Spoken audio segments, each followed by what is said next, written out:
വളരെയേറെ വിചിത്രമായ കടൽ മത്സ്യങ്ങളാണ് ഈ കഴിഞ്ഞ നാളുകളായി തീരത്തേക്ക് അടിഞ്ഞുകൊണ്ടിരിക്കുന്നത്. കടലിന്റെ ഒരുപാട് അടിത്തട്ടിൽ ജീവിച്ചുകൊണ്ടിരിക്കുന്ന ഈ വിചിത്ര ജീവികൾ എങ്ങനെയാണ് തീരത്തേക്ക് അടിഞ്ഞുകൊണ്ടിരിക്കുന്നത്? എന്താണ് കടലിന്റെ അടിയിൽ സംഭവിക്കുന്നത്? വരാൻ പോകുന്ന എന്തോ വലിയ ദുരന്തത്തെയാണോ ഇവയെല്ലാം സൂചിപ്പിക്കുന്നത്? ബൈബിളിലും പുരാണങ്ങളിലും മറ്റും പരാമർശിച്ചിട്ടുള്ള കടൽ രാക്ഷസൻ കരയിലേക്ക് വരാൻ സമയമായോ?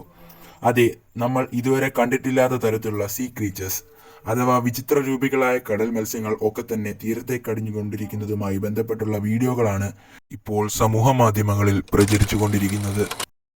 ഇവയൊക്കെ കുറിച്ച് വിശദമായിട്ട് അറിയുന്നതിനായി JNJ മീഡിയയിലേക്ക് എല്ലാവർക്കും സ്വാഗതം.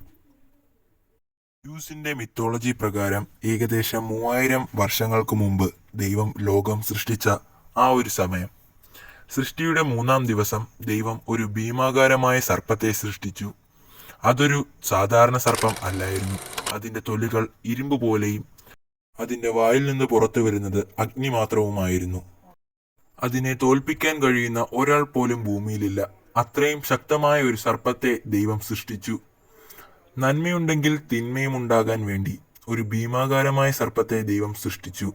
തുടക്കത്തിൽ 2 ലെവ്യാഥനെയായിരുന്നു ദൈവം സൃഷ്ടിച്ചത്, അതായത് ആണും പെണ്ണും. ഇത് നല്ലതല്ലെന്ന് ദൈവം കണ്ടു. കാരണം ഇതിന് കുഞ്ഞുങ്ങൾ ജനിക്കുകയായിരുന്നെങ്കിൽ ഈ ഭൂലോകത്ത് ഒന്നും ബാക്കി വരില്ലായിരുന്നു.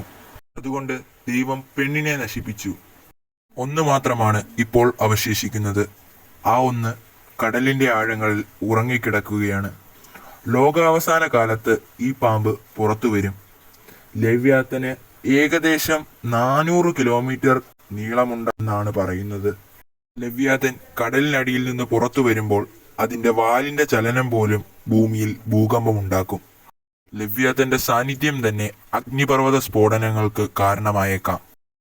ദൈവത്തെ ധിക്കരിച്ച് വീണുപോയ ലൂസിഫറിനെ സഹായിച്ച സർപ്പമെന്നും ലെവ്യാഥനെ അറിയപ്പെടുന്നു. ആദിമാതാപിതാക്കളായ ആദത്തെയും ഹൗവയെയും തെറ്റു ചെയ്യാൻ പ്രേരിപ്പിച്ച പാമ്പായും ലെവ്യാഥനെ ചിലർ വിശേഷിപ്പിക്കുന്നു. ലോകത്തിൽ തിന്മകൾ പെരുകുമ്പോൾ ലെവ്യാഥൻ എന്ന കടൽ രാക്ഷസൻ കടലിന് വെളിയിലേക്ക് വരും. ഉള്ളിൽ തിന്മ നിറഞ്ഞ മനുഷ്യരെയെല്ലാം ലെവ്യാഥൻ നശിപ്പിക്കും. ശേഷം ലോകത്തിൽ അവശേഷിക്കുന്ന നല്ലവരായ ജനങ്ങൾ ദൈവത്തോട് പ്രാർത്ഥിക്കും. അവരെ രക്ഷിക്കുന്നതിനായി അവരുടെ പ്രാർത്ഥന കേട്ട് ദൈവം തന്റെ സ്വർഗീയവാൾ ഉപയോഗിച്ച് ലെവ്യാഥനെ നശിപ്പിക്കും. ഇത്രയുമൊക്കെയാണ് ലെവ്യാഥനെ കുറിച്ച് ഞാൻ വായിച്ചറിഞ്ഞ കഥകൾ. ഒരുപക്ഷെ ഇപ്പോൾ കേട്ടതെല്ലാം സത്യമായിരിക്കും. പക്ഷേ എനിക്ക് ലെവ്യാഥനെ കുറിച്ച് അറിഞ്ഞ കാര്യങ്ങളെല്ലാം ഒരു കഥ പോലെയാണ് ഞാൻ കേട്ടത്.